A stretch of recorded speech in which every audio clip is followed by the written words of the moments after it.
잠언 18장 14절입니다. 구약성경 930면 정도에 있습니다. 잠언 18장 14절 말씀을 다 함께 봉독하겠습니다. 사람의 심령은 그의 병을 능히 이기려니와 심령이 상하면 그것을 누가 일으키겠느냐. 아멘. 오늘은 40년 가까이 신경정신과 전문의로 수고하신 정순미 사모님이 심령의 건강이라는 주제로 강의를 해주십니다. 많은 은혜 있으시기를 바랍니다.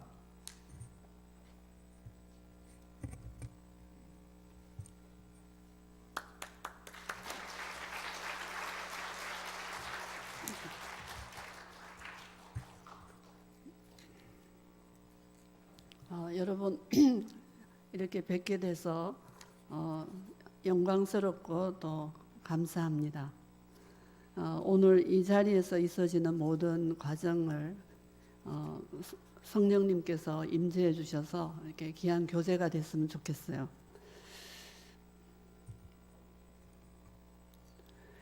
제가 아무래도 정신과 의사의 정체를 가지고 있기 때문에 정신 건강에 대해서 말할 수밖에 없을 것 같습니다. 잘 듣기세요? 정신 건강은 TV에서 너무 많이 나오기 때문에 마음 건강 이런 제목을 잡아봤습니다. 심령이 마음이라는 뜻이죠. 아까 읽은 잠언 18장 14절 말씀은 사람의 심령은 그의 병을 능히 이기려니와 마음이 상하면 그것을 누가 일으키겠느냐. 이 말씀은 마음이 상하지 않으면 충분히 몸을 일으킬 수 있다는 거죠. 상황을 일으킬 수 있고, 근데 그 마음이 상해버리면 방법이 없다, 이런 뜻이 배경이 되겠습니다. 근데 이제 성경이니까 뭐 그렇게 적혀 있겠지, 그렇게 생각하시면 안 되고, 이건 우리 이 그리스도인들이 갖는 큰 특권이고 약속이라고 생각합니다. 이 말씀을 제가 택한 이유가 제가 작년 5월부터 거의 이 가을까지 아주 극심한 어려움 속에 제가 있었어요. 그래서 거기서 제가 벗어난 지금 입장에 새해를 맞이해서 이제 이 얘기가 왔을 때 이걸 주제로 제가 나눠야 되겠다는 말씀이 이게 생각이 들었습니다. 제가 1년 반 동안에 3번의 수술을 연거푸 받았어요. 이 양쪽 어깨를 이제 수술하고 이 어깨가 고정을 이렇게 시키잖아요. 이 손이 재활이 안 된 상태에서 또 넘어졌어요, 제가. 그래서 손목을 또 부러뜨려 가지고 다시 손목을 고정하니까 이 손가락에 강직이 와 버렸어요. 그래서 정형외과 의사가 제일 두려워하는 게 RSD라는 병을 제가 처음 들었는데, 이 손이 이렇게 딱 굳어져서 손을 완전히 못 쓰는 그런 게 왔어요, 저한테. 그래서 의사가 매일 이제 오라 해서 너무 이제 자기가 겁이 나니까 직접 막 주물러 주면서 이제 재활을 시작을 했는데, 지금도 이제 이게 뻣뻣해요. 근데 이제 거의 뭐 일은 대부분 하는데, 이게 노트북이 있으니까 굉장히 편하더라고요. 손가락이 잘 써지지 않는데, 어쨌든 그 후유증 때문에 이제 매일 재활을 병원에 가서 하는데, 그 관절이 이게 다 굳어졌는데 이걸 강제로 굽히는데 이게 정말 이게 보통이 아니더라고요. 애 낳는 것보다 더 아픈 정도로.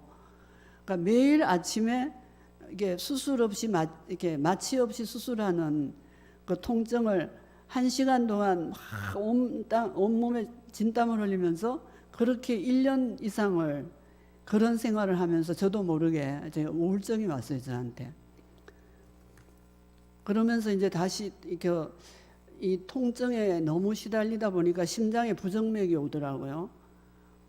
또 심장 때문에 또 병원 가고 또 매일 이렇게 정형외과를 가고 계속 이제 이런 생활을 하면서 제가 이제 수십 년 동안 그 우울증 환자분들을 많이 치료했는데 그 수면 장애도 그렇고 제가 겪어보는 거는 이제 처음인 거예요.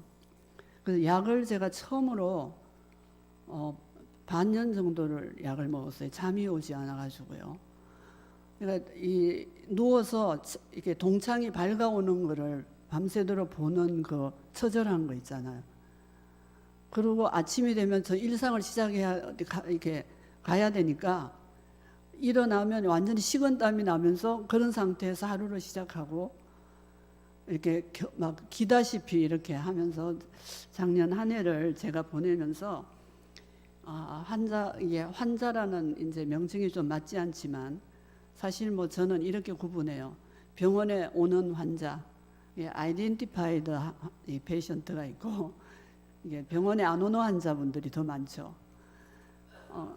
이 환자분들의 고통이 이게 정말 처절하겠구나. 그걸 제가 절감을 하는 작년 한 해를 보냈습니다. 근데 제가 이제 이 자리에 선 이유는 이제 거기서 벗어난 거 아니겠어요? 아니면 이제 올 수도 없고 제가 이제 이게 하지도 못하죠. 뭐라 그래?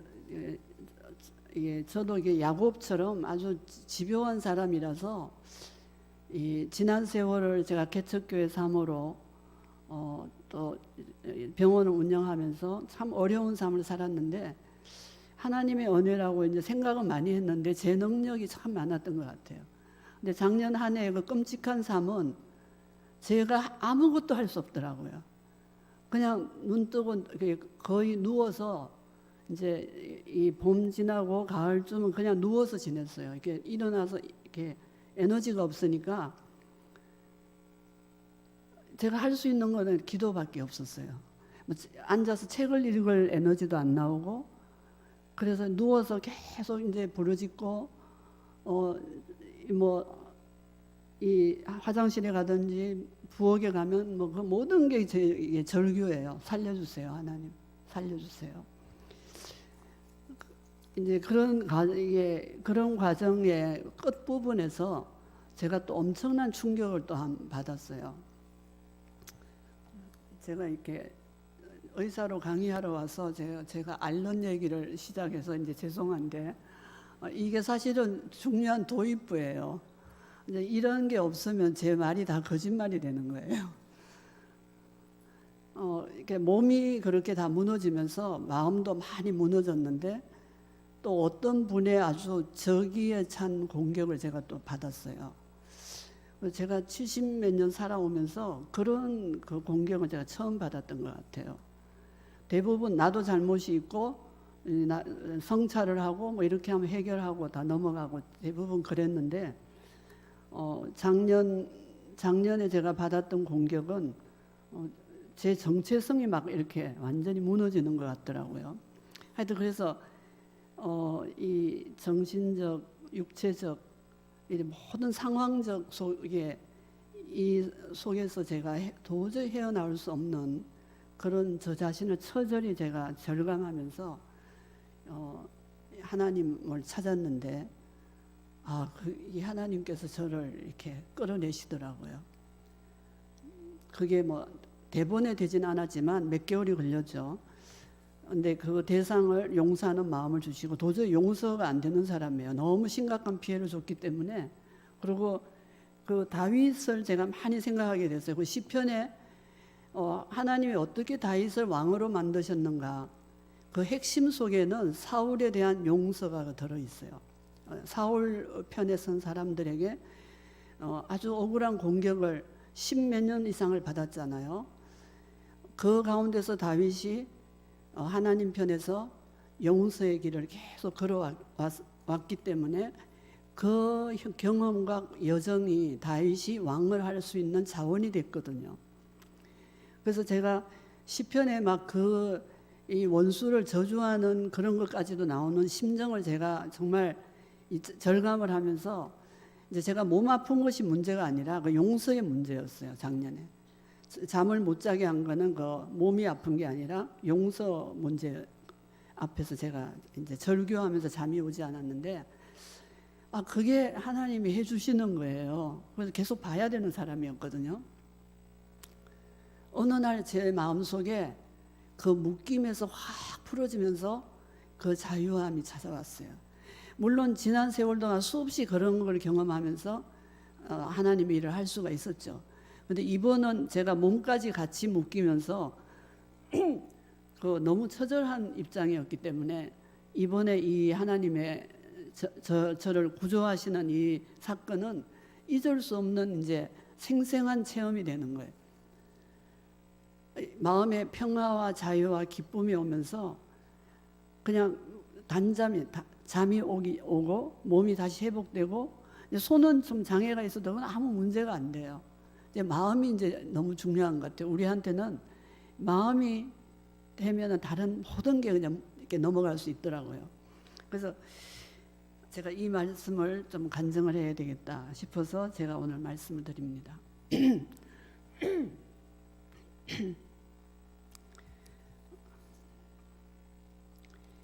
어쨌든 지난 1년은 그 로마서 롬8 28 말씀 있잖아요. 하나님을 사랑하는 자, 그 뜻대로 부르심을 입은 자들에게는 모든 것이 합력하여 선을 이루느니라. 그게 제게 그 이루어진 그 해였어요. 제가 겪는 모든 중간중간에 그 이해할 수 없는 고난은 더 나은 선을 위한 퍼즐 조각이 된 것을 제가 경험할 수 있었습니다. 하나님은 우리에게 고난을 피해 주겠다고 약속하신 적이 없어요. 그 대신에 본인이 만드신 가치 질서대로 우리 심령이 마음이 있을 자리에 있게 되면 모든 상황을 다스릴 수 있는 위대한 힘을 약속하셨죠. 작년에 제가 이 경험을 하면서 앞으로 어떤 일이 닥치더라도 내 마음이 합당한 자리에 있으면 모든 것을 극복할 수 있다. 그게 뭐 수양이나 덕도나 뭐 40일 금식 기도를 해야 되고 영성이 높아져야 되는 그게 아니라 그때 그 상황에 내가 처한 상황에서 내 마음을 하나님께 굴복시키면, 영이 내 마음을 다스리게 하면 이게 개개인에게 이루어지는 놀라운 그 약속이다 하는 걸 제가 체험했습니다.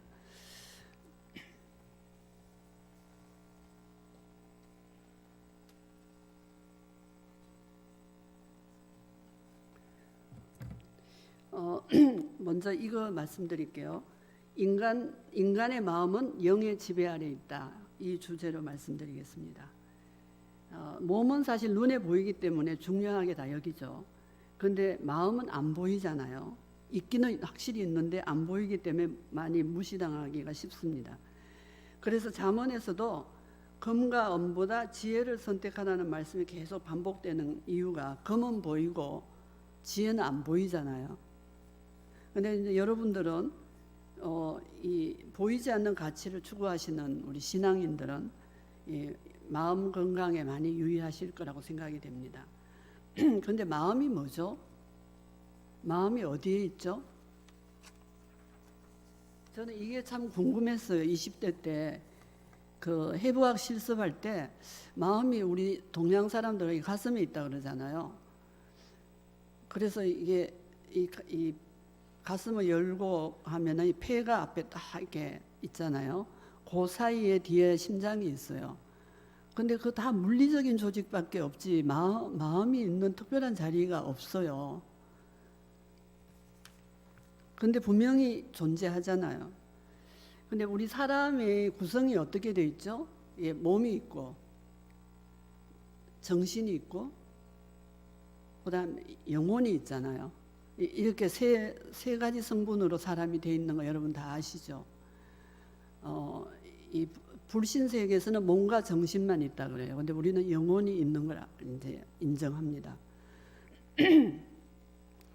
근데 이 몸과 정신과 이게 정신, 마음, 심령이 같은 말로 제가 쓰겠습니다. 몸과 마음, 영 이렇게 되어 있는데 이 셋은 따로 독립적으로 떨어진 기능들이 아니고 유기적으로 서로 연결되어 있죠. 그런데 중요한 것은 순위예요. 순서예요. 하나님이 가치 순위를 매기신 순서대로 이것이 기능하기 때문에 순서를 어기면 굉장히 어려워지는 거예요. 즉 영이 정신을 지배하고요, 정신이 몸을 지배하도록 그렇게 창조하셨어요. 이게 창조 원리예요. 그래서 진료실에서 제가 늘 경험하는 거는 이 창조 원리로서의 가치 순위가 얼마나 중요한가를 제가 늘 느낍니다. 예를 들면 이제 가정에서는 하나님이 질서를 위해 이렇게 순위를 이렇게 해놓으셨잖아요. 가장인 남편, 아내, 자녀들입니다. 그리고 세상에는 하나님, 인간, 만물의 순서예요. 근데 가정에 이제 이 부인이 얼마든지 더 똑똑하고 생활력이 강하고 책임감이 더 강할 수가 있어요. 그렇다고 해서 가장의 자리를 치고 올라가면 이제 그 가정은 참 어려워지잖아요. 그리고 자녀들이 부모보다 훨씬 더 똑똑하고 지식이 많을 수가 있어요. 근데 그 자녀가 부모를 무시하고 그 질서가 안 잡힌 가정이라면 이게 이 쑥대밭이 되는 거죠, 가정이. 이런 그 창조 원리의 순서가 정말 정확하게 개인의 삶에 적용되고 운명이 만들어지는 것을 저는 40년 동안 똑똑히 봤습니다. 그래서 개개인이 어떤 살아가는 능력과 지혜가 어떤 출중한 능력이 필요한 게 아니라 자기가 어느 위치에 있는가, 자기 자리가 어딘가, 이거를 아는 사람이 이거 삶에 성공을 해요. 좀 부족해도. 근데 너무 능력이 많아서 그 순서를 넘나들면은 참 고통스럽게 되더라고요. 차라리 능력이 없는 게 낫지. 그래서 이 자리매김과 위치라는 것은 모든 관계, 모든 상황 속에 우리 삶을 지배하는 굉장히 중요한 원리 같습니다. 두 번째는 저는 마음보다 생각이 중요하다, 이걸 오늘 말씀드리고 싶어요. 이게 마음이라는 것은 어떤 정서적 요소를 가져요. 어떤 생각을 계속 하면서 어떤 그것이 고착이 되면 그 생각에 맞는 정서가 형성이 되거든요. 그걸 마음이라 그래요, 저희가. 그래서 마음은 갑자기 바뀔 수가 없어요. 그래서 우리가 이게 자녀들에게나 함부로 조심해야 되는 게 마음을 바꿔라. 그게 참 어려워요. 생각의 어떤 틀과 가치관, 세계관, 이게 바뀐 후에야 마음이 한참 후에 바뀌어질 수 있는 거예요. 물론 이제 갑작스럽게 그렇게 될 수 있는 예외도 있지만 일반적으로 그렇게 됩니다. 로마서 1장 21절은 이런 말씀이 있죠. 하나님을 알되 하나님을 영화롭게도 아니하고 감사치도 아니하며 오히려 그 생각이 허망하여지며, 이런 말씀이 있어요. 저는 진료하면서 이게 얼마나 두렵고 무서운 말씀인지 제가 체감을 합니다. 하나님을 아는데 너무 머리에 빠삭하게 다 알아요. 근데 개인의 엄밀한 삶 속에 하나님을 위한 구체적인 내용이 따르지 아니하면 자기의 생각을 자기가 다스리지 못하고 이게 타락이 온다는 이 말씀이에요. 사도 바울은 저는 초심리학자라고 생각합니다. 어떻게 이런 글을 쓸 수 있을까 싶어요. 누구나 헛된 생각을 할 의도는 없을 거예요. 올바른 생각을 다 하고 싶죠. 똑똑하기를 원하는 거잖아요. 그런데 하나님을 섬기는 실제 삶이 따르지 않으면 자신도 모르게 생각이 궤도를 벗어난다는 거죠. 그래서 현실적이고 창조적이 되지 못하고 허망하게 변한다는 것이 성경이 우리에게 제시하는 무서운 진실입니다. 하나님을 사람을 기쁘게 하는 게 아니라 하나님을 기쁘게 하는 삶이란 것은 사실 영이 정신을 끌고 가게 하는 거거든요. 내 속에 영이 하나님의 영이 나의 정신을 끌도록 하는 순이에요. 그게 그런 그 어떤 구조 안에서 인간의 그 정신 세계에는 창조성과 지혜, 근신, 사랑, 다양한 그 소중한 열매들이 맺혀지는 거라고 생각합니다. 결국 하나님과 사람이 맺는 그 아주 구체적이고 엄밀한 인격적 이런 영적 관계 아래서만 인간의 생각은 레일 위를 벗어나지 않는 기차처럼 바른 궤도로 가게 된다는 사실을 저는 경험을 많이 했습니다. 잠언에서 9번 생각이라는 말씀이 많이 나오잖아요.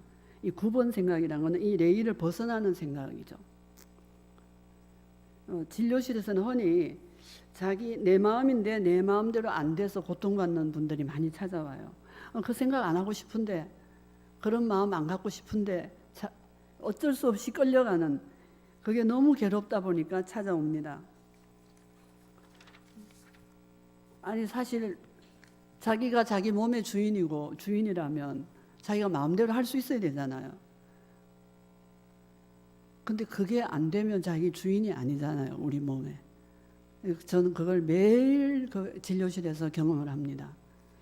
그래서 인간이 자기 욕심대로 마음대로 하고 사는 것 같지만요, 진료실 현장에는 그것이 아님을 언제나 이게 알게 돼요. 인간은 그 어떤 대상도 아닌 자기 자신에게 철저히 속박되어 있는 존재라는 것을 저는 40년 경험했어요. 이제 여기에 이제 구원이란 단어가 필요한 거죠. 구원에 관해서는 완벽하게 스스로 자원이 하나도 없습니다. 예, 전적 무능입니다. 예, 도움은 밖에서 와야 되고 인간 속에 없다는 것이 복음이 선포하는 바예요. 예, 우린 자꾸 뭔가 실오락이라도 하나 잡으려고, 또 종교 생활을 많이 하면 알고 있는 지식이 많기 때문에 종교에 의지한, 어쨌든 이게 안 돼요. 아마 여러분들이 공감을 많이 하실 겁니다. 이제 제가 이게 마음 이전에 생각이 중요하다 하는 걸 지금 얘기하고 있는 거예요. 이제 그러면서 제가 우리 이 조현병 우리 환자분들을 많이 제가 겪어왔는데, 그 옛날에는 정신분열증이라는 단어를 썼어요. 근데 그게 너무 좀 과하기 때문에 조현병이라는 걸로 진단명이 바뀌었어요. 이게 정신질환 중에 제일 심한 거죠, 그게.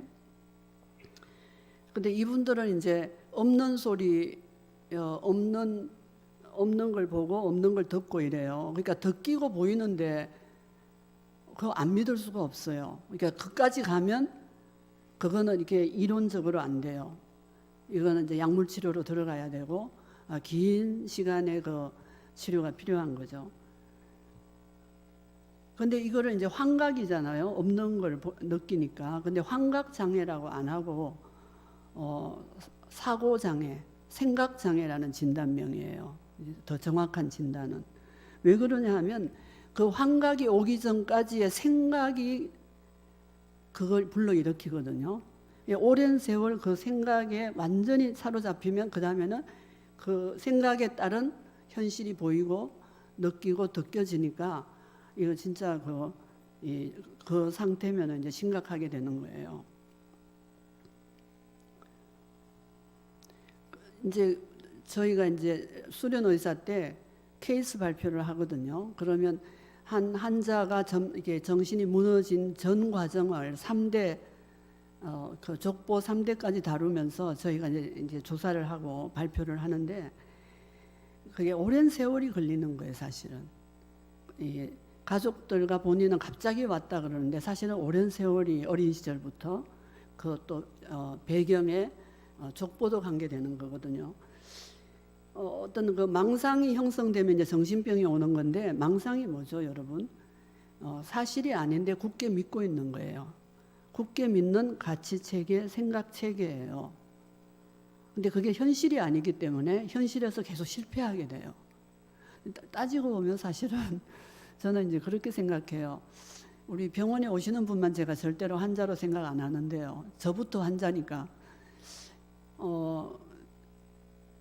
잘못된 그 진리가 아닌 생각을 굳게 갖고 있고 고집하는 게 사실 망상이에요. 근데 이게 이제 더 심각하게 들어가면은 이제 거기에 따른 현실적인 어려움이 많이 생기면서 병원에 오게 되는데, 이제 그건 정신병으로 들어가는 거고, 정신병까지는 안 가는데 진리가 아닌 자기 생각을 계속 고수하면서 현실과 이렇게 적당하게 타협하고 오는 그런 군이 많아요. 신경성 노이로제, 뉴로시스라고 그러거든요. 근데 사실은 우리가 정신이 건강하지 않으면요, 영이 깨어 있지 않으면 다 이 범주에 들어가요. 아무리 신앙생활 오래 하고 직분이 높고 목회자고 사역자라도 정말 그 마음이 하나님과 사람을 향해서 사랑과 뜨거움으로 깨어 있고 이런 상태가 아니면, 그 아까도 제가 말씀드렸지만 그 생각이 어리석은 생각이 타락한 그 영역 속에 있으면 그냥 그 노이로제 상태, 안 되는 것을 자꾸 노력하고 시도하는 이런 그 영역 속에 들어갑니다. 왜냐하면 그 생각이 진리가 아닌 것을 고수하고 있기 때문에 그래요. 근데 이게 이제 교리가 진리라고 다 붙잡는 거는 여러분들이 다 동일할 겁니다. 그렇지 않으면 교회에 못 나오시겠죠. 근데 그런 진리가 아니라 여러분들의 매 순간 매 상황을 지배하는 현실 속에서의 끊임없는 바른 진리의 궤도를 가는 생각이에요. 생각의 흐름이에요. 그건 교리와 종교 체계와 관계없이 그 사람의 삶을 지배하고 결과가 나타나는, 그것이 정말 진리가 아니고 자기 나름의 경험과 주장과 자기 고집과 생각이라면 그거는 이제 절대 현실과 타협이 안 되고 본인이 파괴되게 돼요. 쉽게 말하면 제가 이제 이런 예를 많이 드는데, 나는 만유인력의 법칙이 마음에 안 든다. 그리고 이제 고청에서 떨어지면 자기만 박살이 나잖아요. 그런 것처럼 본인의 생각과 마음과 이 영을 지배하는 어떤 창조 원리 안에서 작동을 하는 건데, 우리 자신이 그것을 마음대로 이렇게 하려고 할 때 그게 본인만 망가지는, 그게 이제 잠언서에 계속 나오는 거예요. 잠언을요, 그날 날짜 것만 읽으면 여러분 매달 한 번씩 읽을 수 있어요. 그래서 이게 제가 여러 사람하고 이걸 나누면서 굉장히 이게 바로 복음이구나 하는 걸 느끼는데, 잠언은 땅에서 어떻게 살아야 되는 거를 말씀해 주시는 거잖아요. 어쨌든 이 망상이 아닌 생각을 여러분 가지려면 참 어렵습니다. 깨어 있으셔야 돼요. 아니면 내 생각이 망상이 됩니다. 근데 이제 제가 한 자매 얘기를 하고 싶은데, 이 자매가 그 어떤 충격적인 일을 이렇게 계속 경험하면서 나중에 이게 욕하는 환청이 듣기 시작했어요. 근데 이제 다른 면에서 또 능력도 있기 때문에 성가대 지휘도 하고 미국에서 공부도 하고 상당히 똑똑한 자매인데, 외국에 살다가 이제 한국에 와서 그 숙소에 들어갔는데 이제 침대 매트리스를 막 뜯어내가지고 쫓겨났어요. 그 안에 자기를 감시하는 카메라가 들어있다고, 그래서 이제 뜯어냈다는 겁니다. 그래서 심각한 상태예요.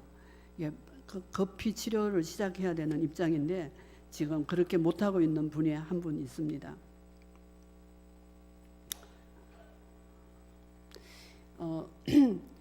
이 사람이 말이죠, 하나님의 형상대로 창조됐잖아요.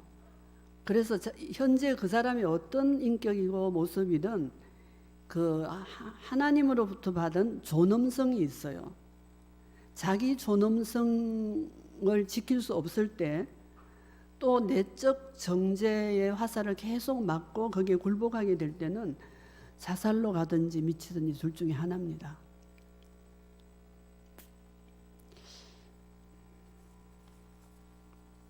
제가 이제 보건소와 이렇게 같이 지금 일하고 있는데요. 자살 고위험군 분들을 제가 상담을 해요. 근데 그분들이 뭐 특별한 사람들이 아니라 이게 존중을 받아야 되는, 우리가 그래야 살거든요. 어떤 사람이든지 존중을 받지 않으면 숨쉬고 살 수가 없어요. 근데 계속 그게 무너질 때, 그러면 자기 속에서 이제는 누가 자기를 짓밟지 않더라도 스스로 자기 속에서 짓밟는 그 속에 완전히 들어가게 돼요. 거기서 벗어날 수 있는 어떤 자원이 없으면요, 진리의 어떤 끈이 없으면, 밖에서의 도움이 없으면 자살하든지 미치든지, 그 둘 중에 아니라 하더라도 그 중간 영역이 신경성이라고 그랬잖아요. 그냥 불안하게 무모하게 사는 거예요. 열매를 못 맺고 교회에 들어와 있어도. 이 위험이 우리 모두에게 노출돼 있어요. 그래서 성경은 우리 삶의 자리가 영적 전쟁터라고 했습니다. 전쟁터에서 낙원을 찾는 거, 또 전쟁터에서 멋진 옷과 어떤 스펙을 자랑하는 거, 이게 다 맞지 않잖아요. 전쟁이라는 거는 적이 있다는 거잖아요. 우리 일상의 삶에 적이 있다는 말이에요. 그 적은 우리를 괴롭히는 어떤 가족이나 주변의 사람이 아니고 혈과 육이 아니고 이 세상 신 사탄이라고 성경에 기록되어 있습니다. 그래서 우리가 살고 있는 이 세상은 이성적 합리적 세계임과 동시에 초자연적인 영적 세계라는 것을 성경이 명백히 얘기해 주고 있습니다. 지금은 이제 과학 만능주의잖아요. 영적 세계관을 부인하죠. 그런 이 현대에 지금 막 사탄 숭배와 뉴에이지 운동이 무섭게 일어나고 있거든요. 이게 부메랑이죠. 억압하고 있는 것을 부인하니까 그냥 엉뚱한 쪽으로 지금 나가는 거예요. 그래서 저는 교회가 정말 이 바른 성령 운동으로 이 시대에 이런 흐름을 바로 가이드해야 되는 그 사명이 교회에 있다고 생각을 합니다. 어쨌든 성서가 주는 바른 세계관은 이 세상은 영적 세상이고 이 땅은 마귀가 우는 사자처럼 삼킬 자를 찾는다.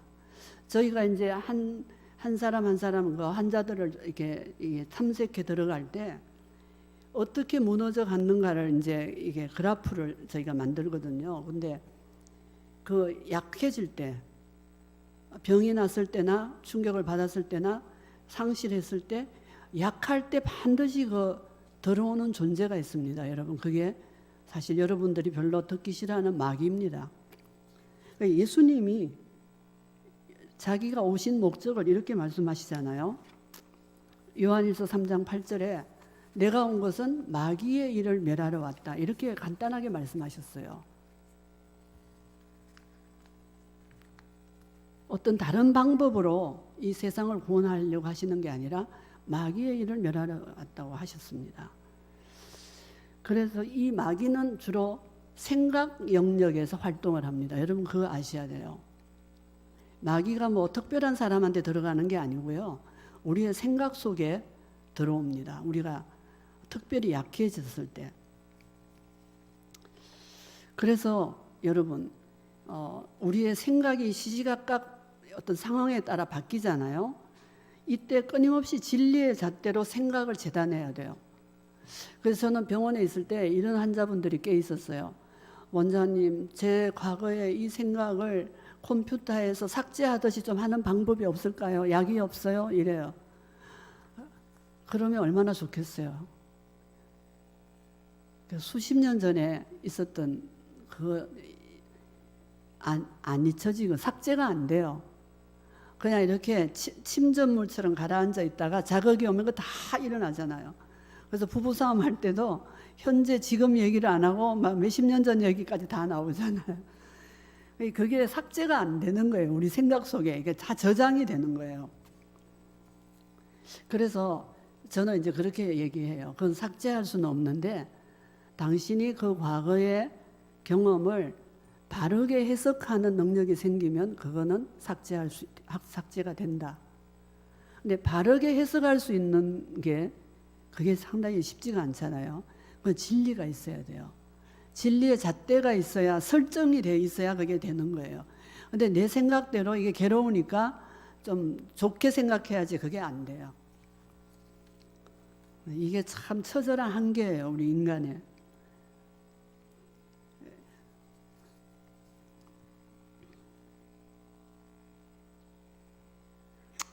그래서 제가 작년에 겪은 그 육체적, 정신적 충격 속에서 제가 했던 건 딱 한 가지예요. 아무것도 할 수 없었지만 저를 공격했던 그 대상에 대한 완전한 용서. 나는 못합니다. 주님, 당신이 하셔야 됩니다. 이거 제가 의지를 딱 굳혔어요. 제가 용서할 수는 없었는데 용서하기로 결단을 했어요, 제가. 그런다고 금방 되지는 않잖아요. 근데 매일 처절하게 기도했어요. 사실 용서는요, 우리가 살기 위한 하나님의 그거예요. 원리예요. 그 상대를 위한 것이 아니고 우리를 살리기 위한 하나님의 처방이 용서예요. 주기도문에도 그게 중요하게 들어가 있잖아요. 용서 안 하면 우리 하루의 일상이 오늘도 못 살고 내일도 못 살아요. 그게 도덕적인 권유가 아니에요. 못하면 못 살아요. 하나님이 원하는 그 생명으로 못 살아요. 그래서 제가 그 용서하기로 결단을 한 것 같이 의지적으로. 그리고 그게 안 되니까 간절히 의지했어요. 그게 하나님이 하게 하시더라고요. 그래서 그 사람이 나에게 준 피해나 도저히 용납이 되지 않는 나의 모든 경험과 그 모든 것들을 용서해야 되는 하나님의 명령에 제가 묶었어요. 우리의 생각과 판단과 모든 경험과 감각을 진리에 묶어야 되는 거예요. 결박시켜야 됩니다. 그래서 사도 바울은 로마서에서 그러시잖아요. 의의 종이 안 되면 죄의 종이 될 수밖에 없다. 그 중간 영역은 없어요, 사실 우리가.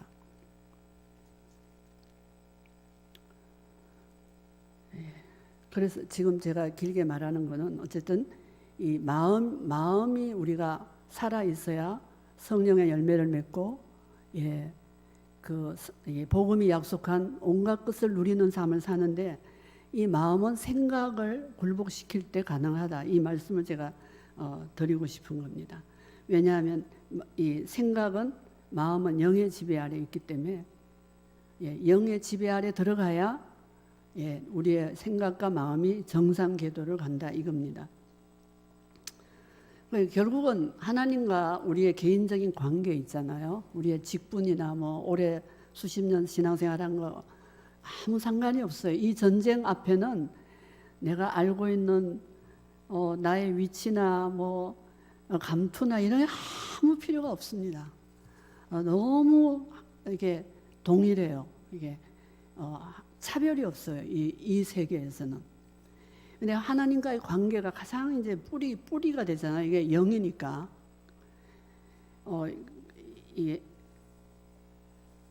제가 질문을 좀 받고 싶은데 막 시간이 많이 갔네요. 어쨌든 우리가 하나님과의 관계 안에서 잘못 생각하기 쉬운 한 두 가지 다루고 제가 마치겠습니다.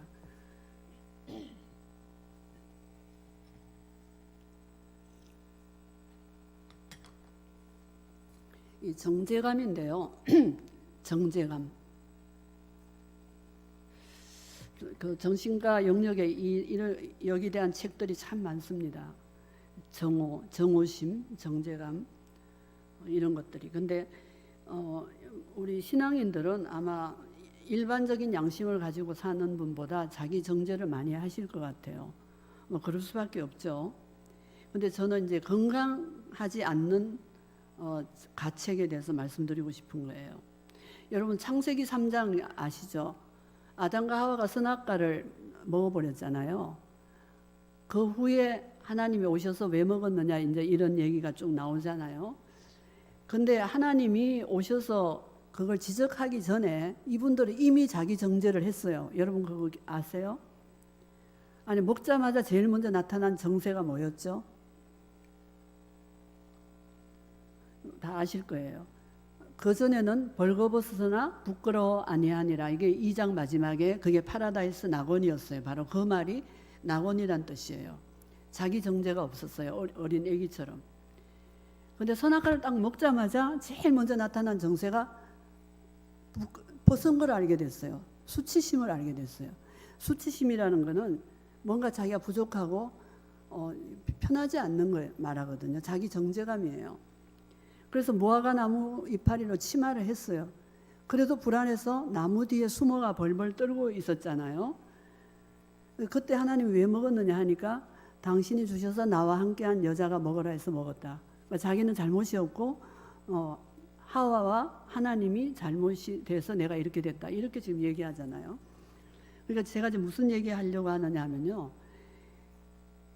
이 자기 정죄감은 이미 선악과를 먹은 적시 하나님이 책망하기 전에 이미 스스로 장착이 돼 버렸어요. 우리 사람 속에. 그 유전인자를 우리가 다 갖고 있어요. 그래서 아무도 뭐라 그러지 않아도요. 우리는 자기 정죄감을 계속 갖고 있어요. 그걸 좋게 보고 양심의 가책을 하라고 하는 식이든지 그걸로 뭔가 사람이 바뀔 거라고 상상하면 여러분 잘못 생각하시는 거예요. 이 자기 정죄감으로 절대 바뀌지 않습니다. 훨씬 더 안 좋게 됩니다. 우리가 어린애 얼굴이 천사 같잖아요. 그 왜 그러냐면 자기 정죄감이 없어요. 인간이 자기를 의식하는 자의식 있잖아요. 자의식과 정죄감은 공존하거든요. 공생하거든요. 그래서 이게 모든 악의 근원이 됩니다. 왜 예수님을 화목 제물로 삼는 길밖에 하나님이 인간을 해결할 수 있는 길이 없었을까? 바로 이 부분에 뭐 잘못을 행하기 전에 이미 어떻게 사람을 바로 이렇게 아무 이 길이 없었기 때문에 하나님이 예수님을 화목 제물로 죽게 하신 거예요. 그래서 우리가 자기 정죄감을 계속 갖는 사람은요 절대 변하지 않습니다. 종교에 더 두꺼운 탈을 쓰게 돼요. 그러니까 자기를 계속 정죄하고는 너무 괴로우니까 다른 사람을 정죄하면서 자기는 또 다른 변명을 하는 이중잣대를 갖게 돼요. 그래서 제가 진료실에서 제일 많이 하는 말이 18번 중에 하나가 1초 이상 죄책감 갖지 마세요. 이제 그런 말 합니다. 그런데 건강한 자기 성찰은 늘 가져야 됩니다. 이게 병적인 죄책감을 제가 얘기하는 거죠. 이 말은 우리가 대인 관계에서도 굉장히 중요한데요. 어떤 상대방이 알도록 하기 위해서, 깨우치기 위해서 우리가 어떤 그 죄를 지적하고 정죄감을 주는 행위는요, 이게 굉장히 이게 살인입니다. 살인. 이것은 제가 도덕적인 영역에서 얘기하는 게 아니고요. 이건 실제로 살인과 같습니다. 그냥 상대방이 이게 살 수가 없게 됩니다. 그래서 정말 변화는 잘못은 용서 속에서, 죄는 은총 아래에서 진정으로 돌이킬 수 있기 때문에 그렇습니다. 이 하나님이 예수님을 보내서 그런 방법으로 사람을 다루시는데 우리가 다른 방법을 쓸 수가 없잖아요. 제가 지금 무슨 얘기를 하고 있느냐 하면은 이 바른 건강한 책망을 우리가 하나님으로도 받고 살아야 우리가 변하는데, 잠언서에도 계속 훈계와 책망을 받는 자가 지혜로워진다 그러잖아요. 계속 그것이 우리는 필요해요. 날마다. 그러기 위해서는 나 자신과의 관계에서의 정죄감이 먼저 처리가 돼야 돼요. 그 정죄감이 자극되면요 절대 말씀이 안 들어옵니다. 절대 책망이 안 들어와요. 반발이 나오죠. 방어가 나오죠. 너나 잘해. 이렇게 되는 거예요. 그래서 우리 자신과의 관계에서 열등감, 정죄감, 수치심을 우리가 복음으로 해결할 수 있어야 그리스도의 빛 안에서 우리가 걸을 수가 있습니다. 제가 만난 예수님은요, 저를 통째로 받아주시는 예수님이셨어요. 그러니까 통째로라는 제가 단어를 많이 써요. 내가 도저히 저 자신도 용납이 안 되는 저의 싫은 게 있었거든요. 근데 저 그거 받아들였어요. 왜? 예수님이 받으셨기 때문에 제가 그걸 거부할 자격이 없는 거죠. 통째로 받아들이라. 뭔가 내가 어떤 이 부분을 해결하고 하나님이 자기 앞에 나오기를 원하시지 않아요. 있는 그대로 나오라고 그러시는, 그대로 받아주시기 때문에 이게 복음입니다. 이 진리가요, 일상의 사망과 생명을 가르는 지름길이, 이게 잣대예요. 이 진리가 없는 사람은 끊임없이 자기를 자학하고 자책하고 다른 사람을 또 원망하고 이러면서 그냥 똑같은 자리에서 오랜 세월을 지디기면서 살아가잖아요. 정말 내 자신이 영원히 완전하게 수용되었다는 이 진리, 이게 여러분 속에서 계속 숨 쉬어야 돼요. 어떤 경우에도, 치명적인 실수를 한 후에도, 어떤 허물이 금방 있었다 할지라도 여러분 곧장 이 진리 위에 서셔야 돼요.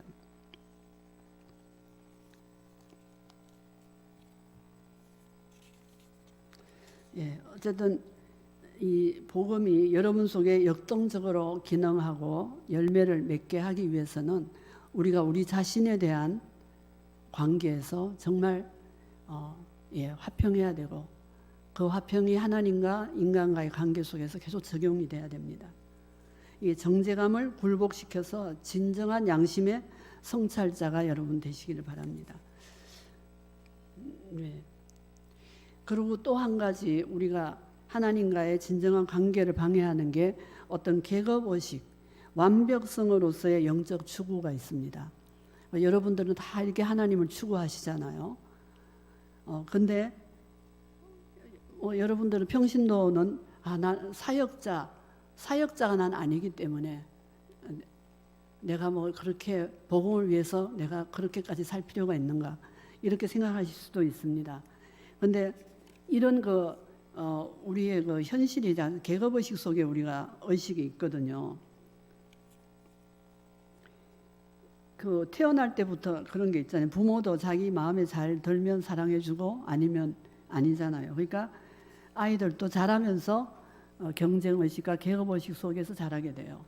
그리고 학교 가도 그렇고, 모든 게 이제 어떤 내가 어느 수준에 도달해야, 이런 망상이 우리가 있을 수가 있어요. 저는 이제 신앙도 별로 없는 상태에서 개척교회가 갑자기 시작이 돼서 참 힘들었어요. 제가 제 자신을 인정할 수 없었기 때문에 월요일에 환자가 제일 많은데도 문을 닫고 서울로 막 공부하러 다녔어요. 내가 이 수준에서는 수준을 높이기 위해서 그렇게 몸부림쳤어요. 근데 제가 언제 수준이 된 줄 아십니까? 수준은 죽을 때까지 안 된다. 그걸 알고 제가 포기했을 때 제가 하나님이 원하는 수준이 됐어요. 여러분, 수준은 없습니다. 복음은요, 수준을 원하지 않으세요. 어떤 수준에 있든지 예수님이 그 길 자체가 돼요. 여러분, 요한복음에 이 말씀 있잖아요. 내가 곧 길이요 진리요 생명이니. 그러니까 예수님께 가는 어떤 길이 덕도에서 있는 게 아니고, 어떤 처참한 상황에서도 예수님이 길이 자체가 되기 때문에 우리는 언제든지 길을 찾을 수 있는 거예요. 언제든지 길을 발견할 수 있는 거예요. 내가 어떤 조건이 돼야 뭐가 되는 이런 계급적인 게 영적 세계는 없어요. 물론 그게 훈련이 되는 것은 이제 필요한데, 하나님께 나가고 내가 하나님의 도움을 받는 그 영역 안에는 어떤 수준이 없습니다. 여러분 꼭 그거 기억하시기 바랍니다. 저는 이제 과거에는 이 바울 서신에 내가 부활에도 참여하려고 한다 할 때 이 얼마나 높은 수준이 돼야 부활에 참여할 수 있나? 나는 십자가에만 참여해야 되겠다 이랬는데 그게 아니더라고요. 어떤 경우에도요, 가장 밑바닥에 있을 때 가장 십자가 부활을 체험했어요. 가장 처참할 때, 제가 제 자신을 죽이고 싶을 정도로 처참했을 때, 그때 십자가 부활을 체험했습니다. 여러분, 그래서 여러분들이 자꾸 이렇게 까치발을 하고 뭔가 도약을 하려고 생각하지 마세요. 하나님이 하시는 거고, 우리는 항상 하나님 앞에서 어린아이로, 무너진 자로, 38년 된 병자로, 형편없는 자로 하나님 앞에 무력한 자로 서는 그것이 바로 하나님이 계속 우리 속에서 일하실 수 있는 그 배지가 된다고 생각합니다. 한마디만 하고 마치겠습니다. 어쨌든 제가 말한 그 모든 내용 속에는 여러분들이 예수 그리스도 자체를 추구하셔야지 거기서 파생되는 가치를 추구하시면 안 돼요. 명분을 추구하지 마시라. 그 말씀을 꼭 드리고 싶습니다. 이 명분이 얼마나 무서운지요. 우리를 다 얽어매요. 목회자의 명분이 있잖아요. 명분이라는 것은 신분에 따라 위치에 따라 반드시 지켜야 할 도의상의 책임과 본분이잖아요. 그것에 그냥 끙끙거리고 우리가 거기에 매여 있기가 쉬워요. 근데 우리 존재는요, 명분 이상이에요. 그걸 내 힘으로 하려고 그러면 그것만에 매달려서도 끙끙거리고 살아가요. 내가 엄마 노릇, 아빠 노릇 하는 것도 끙끙거립니다. 직업 유지하는 것도 그냥 이게 젖 먹는 힘 다 내서 직업을 유지하는 게 우리의 삶이잖아요. 근데 그거를 잘하게 해주십시오. 내가 그 일을 잘 감당하게 해주시고, 또 뭐 목회자면 이 교회를 부흥시켜게 해주시고, 다 그런 이 명분이 우리를 그냥 이 덮치는 이 현실이잖아요. 근데 이제 이 명분을 추구하면은 우리가 어떤 외적 이 겉모습에 우리가 치중하게 되고요. 너무 어려워요. 예, 실질적인 열매 맺기가 굉장히 어렵습니다. 그래서 여러분들이 예수 그리스도에게서 파생된 가치 있잖아요. 평안, 용서, 사랑, 뭐 각자의 위치에서의 어떤 가정 문제 해결, 자녀의 어떤 신앙, 이 모든 게 명분, 그 가치, 파생된 가치거든요. 그게 아니고 예수 그리스도, 그분을 추구하시, 그분을 목적으로 온전히 삼으시면 그분이 여러분들에게 안겨주시는 결과를 우리가 그걸 붙잡고 늘어져서는 안 된다고 생각을 합니다. 예. 예, 오늘 여러분들과 이렇게 나눔을 가져서 너무 감사하고요. 조금 시간 남았지만 질문을 좀 받겠습니다.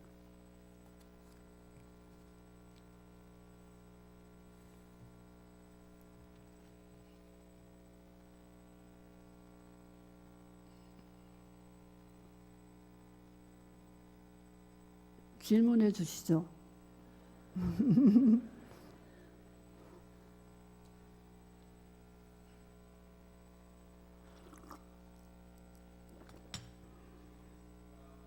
네.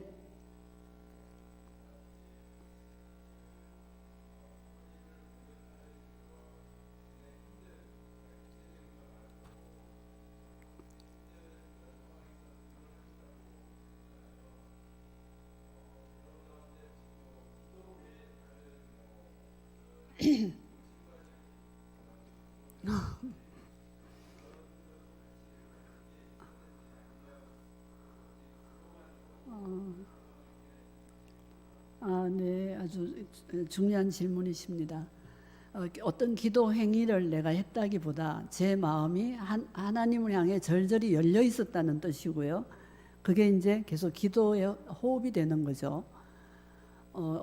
내가 어떤 액션을 했다는 것보다 이제 중요한 게 이 구조 안에 어떤 구조였냐면은 나는 아무것도 할 수 없다는 거. 전적인 무능이 있잖아요. 그 상태에서 매일매일을 살면서 성경을 깊이 묵상했습니다. 예, 그 서신서를 많이 읽었고요.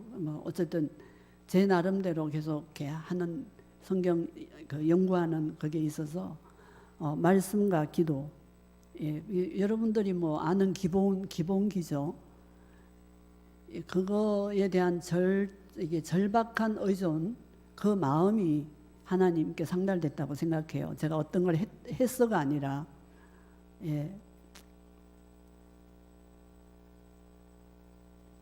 한 분만 더 하시면 좋겠는데. 네.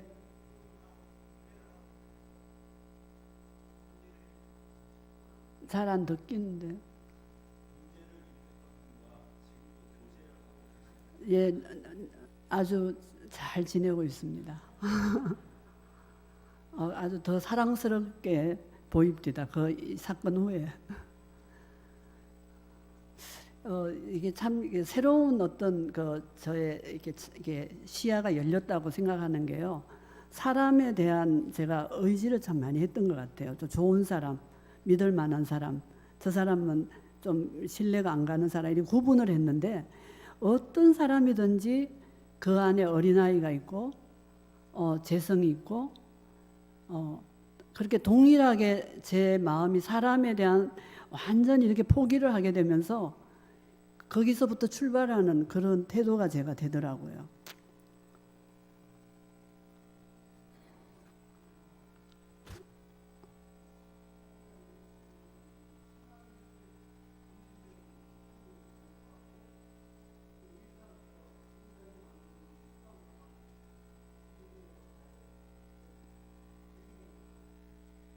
자, 목사님 다시 말씀해 주실래요? 잘 안 듣겨서.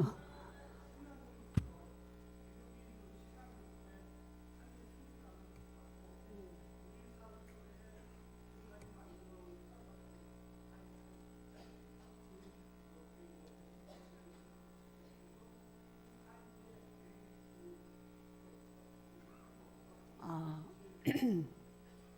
예, 마이크가 있으면 참 좋았을 뻔했는데. 그러니까 지금 말씀은 기독교인으로서의 어떤 그 틀이 있는데 이 세상이 만든 어떤 악한 그 구조 사이의 괴리. 예. 예.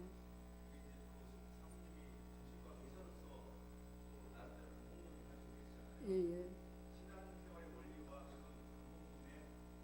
아, 아, 아, 그게 뭐 정신과 의사로서의 다른 방법이 그게 아니고 신앙생활이 자칫하면 종교화되면 석회화가 돼서 아주 못 말리는 잔인성이 생겨요.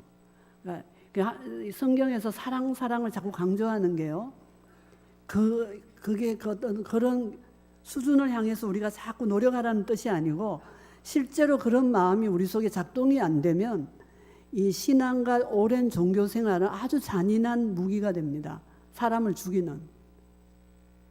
그래서 이 신앙이 없는 사람들은 그냥 양심으로 돌이키고 받아들일 수 있는데 종교인들은 그 양심조차 종교로 포박이 되기 때문에 갑옷을 입기 때문에 너무 어려워요. 그래서 역사가 증명을 하잖아요. 그냥 양심적으로 할 수 없는 일을 종교인들이 그 잔인무도한 일을 합니다. 제가 이제 이 말씀을 드리는 거는 제가 젊은 시절에 그냥 이 신앙이 성숙하기 전에 이제 우리가 다 이런 과정을 다 겪어와요. 누구든지. 우리 아들이 여기 와 있는데요. 참 죄송한 그 아들한테 참 죄송한 게 있어요. 그냥 이 강압적으로 막 끌고 갔어요. 이 개척교회는 벌어지고 나는 병원을 하면서 모든 걸 이렇게 짐을 지고 가야 되는데 막 이렇게 연년생으로 3명이 있거든요. 그냥 막 컨트롤 하는데 아이들이 그 잔인무도한 저의 이 통제 아래서 신음을 하면서 자라서 제가 참 마음속에 이게 죄송한 마음이 있거든요. 그러니까 쉽게 말하면 우리의 종교 생활이 겉으로 볼 때 양심적이고 뭐 흠이 없잖아요.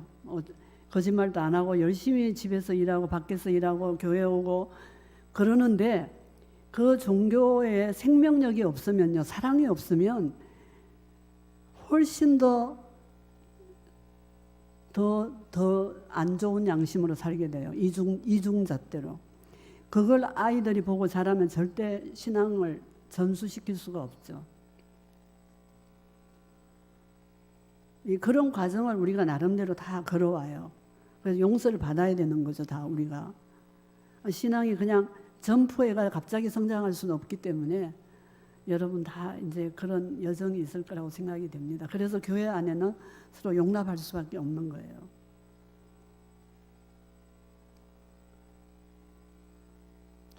이 아들에게 참으로 죄송하다는 말을 오늘 드리고 싶습니다. 우리 아들이 이렇게 교회를 지금 안 다녀요. 근데 제 역량이라고 생각하는데 오늘 이 교회 안에 지금 와서 앉아 있는 거가 저는 너무 지금 황홀하고 행복합니다.